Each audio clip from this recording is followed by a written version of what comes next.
Bismillahirrahmanirrahim. Assalamualaikum warahmatullahi wabarakatuh.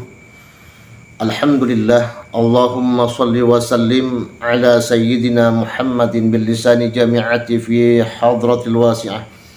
Salatan tamuddu biha jismi min jismihi wa qalbi min qalbihi wa ruhi min ruhihi wa sirri min sirrihi wa ilmi min ilmihi wa amali min amalihi wa khuluqi min khuluqihi wa wijhati min wijhatihi wa niyyati min niyyatihi wa qasdi min qasdihi wa ta'udu barakatuhu alayya wa ala awladi wa ala ashabi wa ala ahli asri ya nur ya nur ya nur ij'alni nuran bihaqqin nur. Sahabatku dimanapun kalian berada, apa kabar? Dan harapan saya semoga sehat selalu, dan yang sakit semoga cepat sembuh. Juga semoga putra-putrinya menjadi anak yang soleh dan yang solehah, berguna bagi nusa bangsa, negara dan agama. Dan semoga Allah Subhanahu wa ta'ala meluaskan pintu rezekinya, mempermudah segala urusannya. Amin ya rabbal alamin.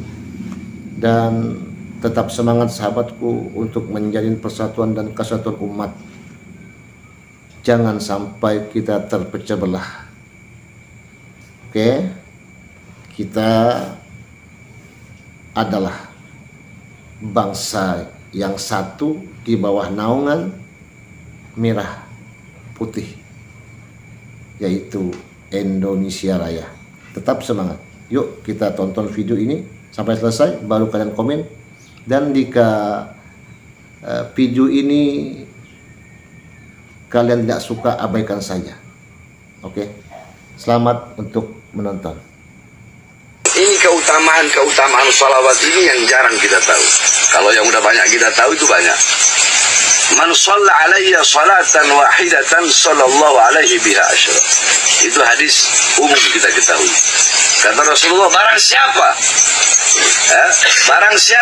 siapa orang yang bersalawat kepada aku 1 kali, maka Allah bersalawat kepadanya 10 kali. Ingat, salawat dari Allah itu rahmat. Kalau Allah bersalawat, berarti Allah memberikan rahmat kepada orang itu. Kalau malaikat yang bersalawat, berarti malaikat memohonkan maghfirah, memohonkan ampunan bagi orang itu. Kalau orang yang bersalawat, berarti orang itu memohonkan doa bagi orang itu. Jadi kalau Allah yang bersalawat adalah rahmat.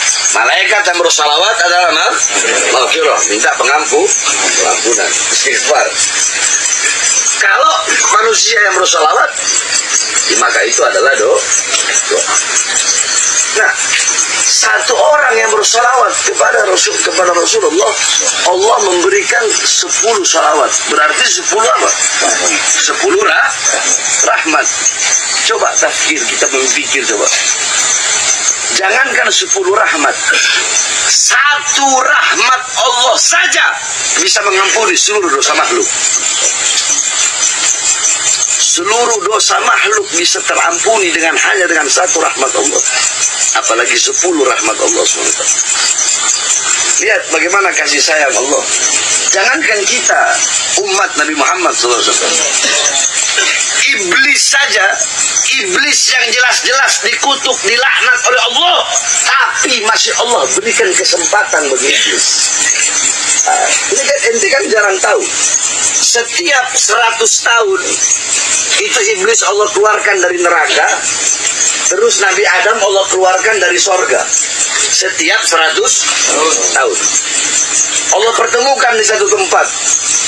Allah suruh iblis, wahai iblis, sujud sama Adam. Kau sujud, aku ampuni engkau. Berarti Allah memberikan kesempatan nggak bagi iblis? Ya. Allah kasih kesempatan nggak? Itu setiap 100 tahun. Tapi saking sombongnya iblis nggak mau. Iblis lebih milih di neraka daripada harus sujud. Allah masih kasih kesempatan, itu iblis itu. Yang jelas-jelas makhluk terkutuk, terlaknat, tapi masih Allah berikan kesempatan. Itu salah satu bagian dari rahmat Allah Subhanahu wa ta'ala. Cukup sampai situ? Enggak. Di zaman Nabi Musa alaihi salam, Pernah iblis datang ke Nabi Musa dan berkata, wahai Musa, bukankah engkau kalimullah, orang yang berbicara dengan Allah? Sampaikan kepada Tuhanmu Allah kalau aku ingin bertaubat, kata iblis. Nabi Musa bilang kepada Allah, ya Allah, iblis ingin bertaubat. Kata Allah apa? Kalau iblis ingin bertaubat, satu syaratnya, suruh dia sujud di kuburnya Adam. Nabi Musa bilang, wahai iblis, kata Allah, kalau kamu pengen diterima taubatnya, kamu harus sujud di kuburnya Adam. Apa kata iblis? Musa, Adam masih hidup aja saya nggak mau sujud, apalagi Adam udah mati. Allah ngasih kesempatan nggak sama iblis? Masih ngasih kesempatan nggak? Begitu luas rahmat Allah Subhanahu Wa Taala.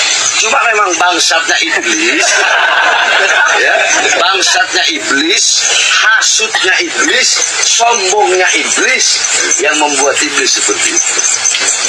Loh, iblis itu kenapa? Iblis itu dia sombong. Terus kesombongan iblis timbul dari mana? Timbul dari hasad.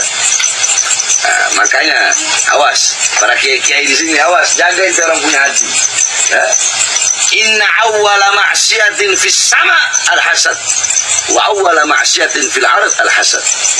Maksiat pertama di langit itu adalah hasud, iri, dengki. Maksiat pertama di bumi itu pun adalah hasud, iri, dengki. Jadi sifat kibirnya iblis, sombongnya iblis, ya, itu lahir dari sifat hasud. Kenapa? Bagaimana iblis nggak hasud? Ibarat kata Allah memerintahkan seluruh penghuni langit sujud sama Adam. Nah, iblis merasa iblis ini pemimpin para malaikat dulu. Iblis di langit itu, langit pertama namanya alim, langit kedua alim, langit kedua zahid, langit ketiga wari, abid, sampai langit ketujuh namanya Azazil, pemimpin para malaikat.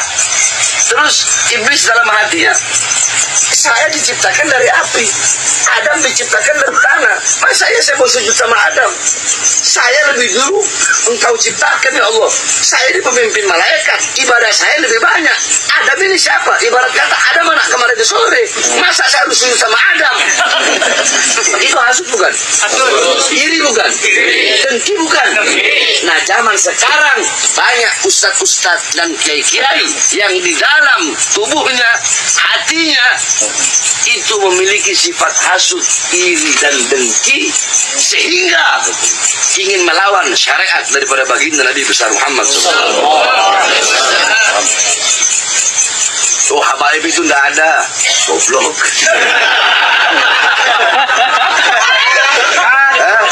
Siap mondok di mana sih? Mondok di mana sih? Goblok. Lihat para ulama-ulama sepuh di tanah Jawa Barat itu, Abuya Uci, Ajengan Mama Nahrawi dan yang lain-lain. Saya tanya, beliau cinta nggak sama habaib? Cinta itu dari kepercayaan bukan? Percaya nggak? Cinta nggak beliau? Cinta. Nah, ini kepet-kepet baru lahir. Kepet-kepet baru lahir, terus mau bilang habaib itu nggak ada. Mau bilang habaib itu Yahudi. Kenapa? Ya tadi hasud. Terus mereka bilang diri mereka yang habaib, diri mereka yang cucu Nabi. Paham aja. Makanya kalau orang Habib Rizik begal nasab. Itu kan, Anda mau bahas rahmat jadi ke situ malah. Anda tanya, ente punya bapak kenal habaib enggak? Ente punya kakek kenal Habib enggak? Ente punya kakek moyang terus kenal Habib enggak? Nah, itu kan uruf. Itu udah uruf.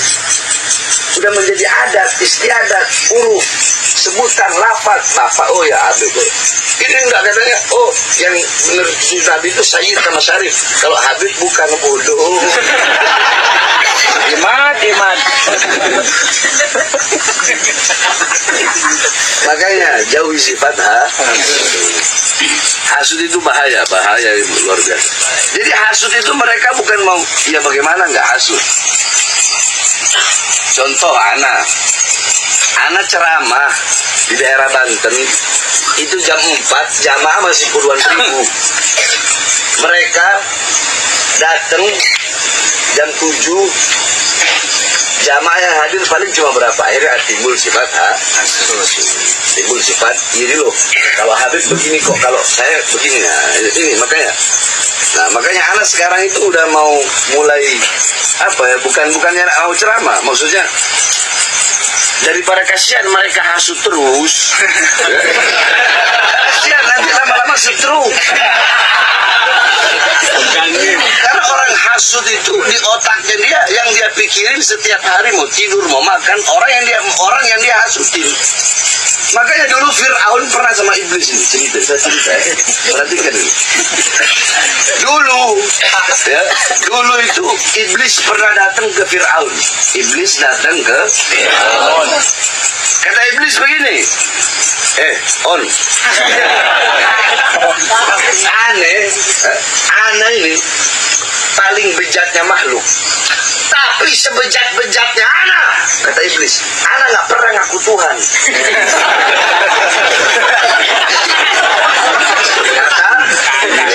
Kata apa?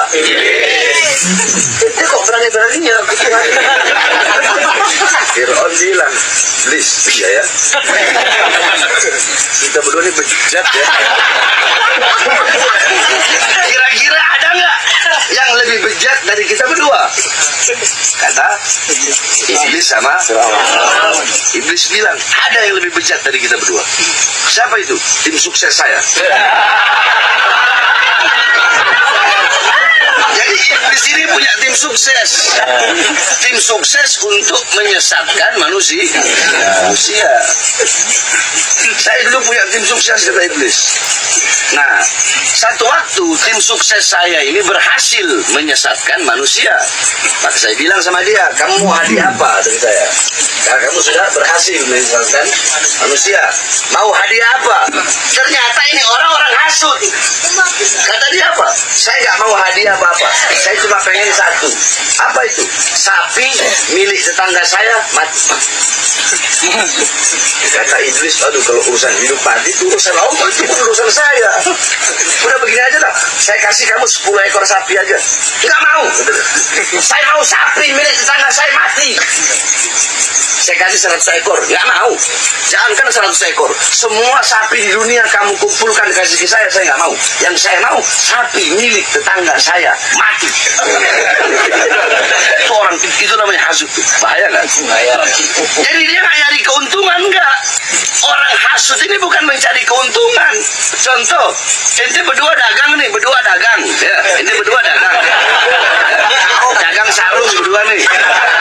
Nah, yang satu sarungnya laku.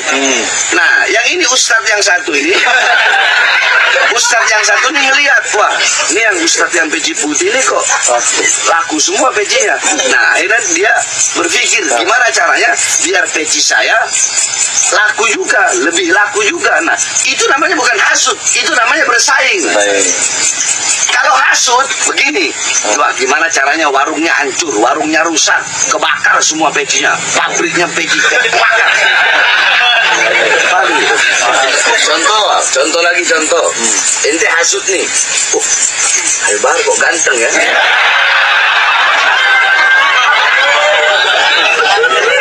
Gimana caranya Ana juga harus kayak Habibar, dilirik sama perempuan. Ente apa? Prasi jauh. Harom. Maksudnya apa itu? Glow ini. Bagaimana caranya ente kalau Ana kan asli. Bagaimana caranya ente pakai ente apa ke? Iya kan? Biar. Nah, itu nggak hasut itu. Kalau hasut itu ente datang bawa air keras, ente siram muka Ana.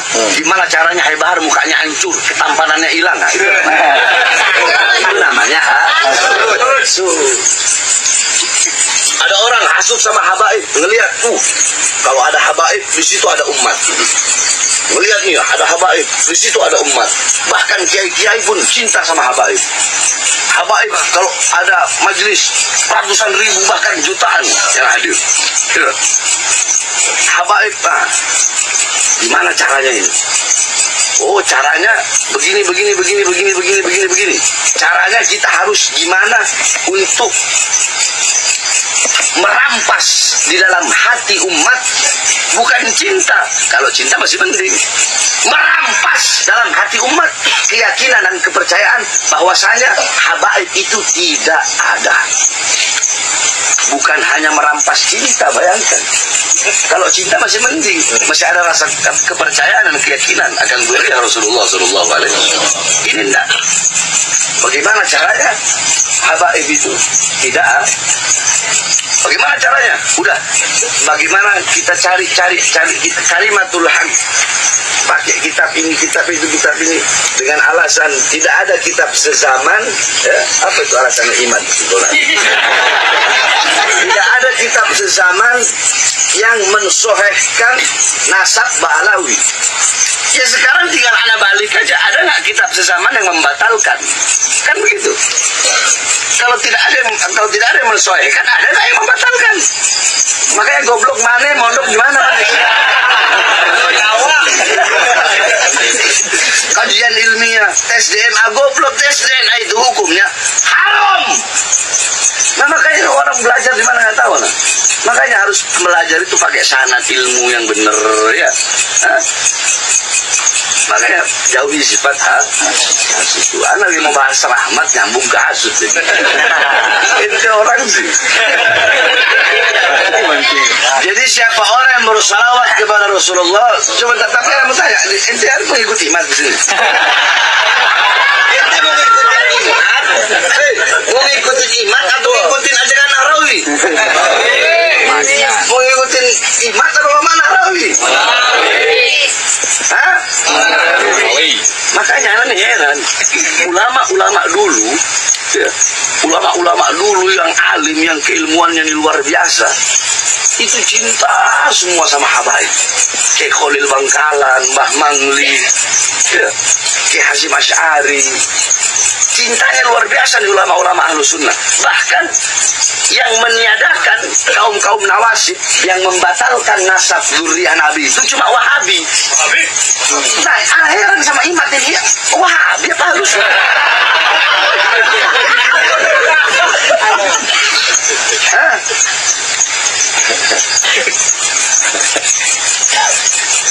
Paham? Nah, makanya jaga benar-benar hati ente orang, khususnya para kiai.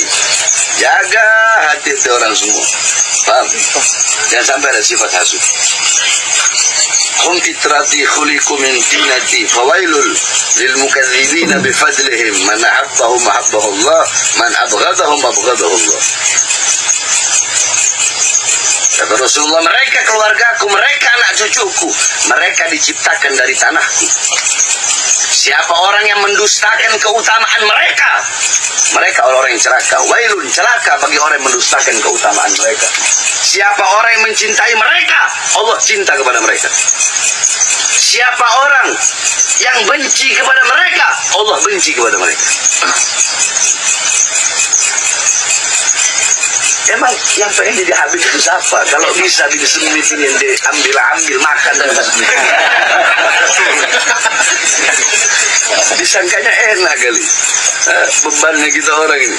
Ente orang nak bikin dosa satu, kita orang bikin dosa dua dosanya. Berat tanggung jawabnya. Ya. Paham? Maka jaga betul-betul itu orang punya hati. Ya, jaga betul-betul itu orang punya hati. Itu belum selesai nak bahas hadisnya. Baru sampai mana tadi? Nah, demikian sahabatku penjelasan atau nasihat, ya, nasihat dari Habib Bahar bin Smith, dan semoga beliau selalu sehat walafiat dan istiqomah dalam berdakwah, dan semoga kita semua mendapatkan keberkahan dari Allah Subhanahu wa taala dan Jika kalian suka dengan video ini, maka dia like, comment, and subscribe. Dan jika kalian tak suka, abaikan saja. Mohon maaf yang sebesar-besarnya. Ma'assalam fi amanillah. Assalamualaikum warahmatullahi wabarakatuh. Sampai jumpa.